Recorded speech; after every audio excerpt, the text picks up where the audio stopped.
All right, Miss W's car is all complete and done. Just took a lower intake, upper intake, and pulling the foreign object out of cylinder 6's intake runner.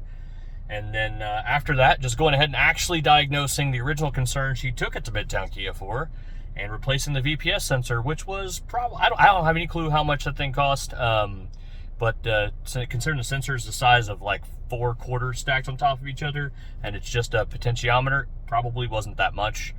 Not that hard of a diag really. So I am glad we got this one fixed for Miss W. Unfortunately, she had to deal with this since October. It is February the 2nd. I have had this car for nearly 2 months.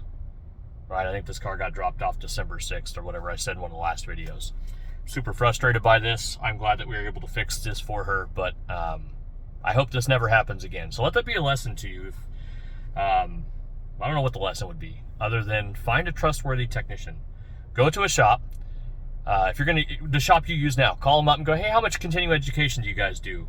What kind of equipment do you purchase yearly for service subscriptions? Do you purchase OEM tools? Do you purchase service information from OEM sources or only aftermarket?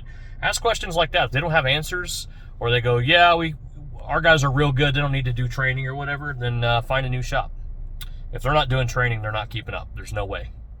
If you are a shop and you think you don't have to do training and you can do all the things that we do, I would love to talk to you. I'd love to learn from you, but I highly doubt it. So, guys, have fun, be safe. We'll see you guys next time, and thank you for helping me fix this car.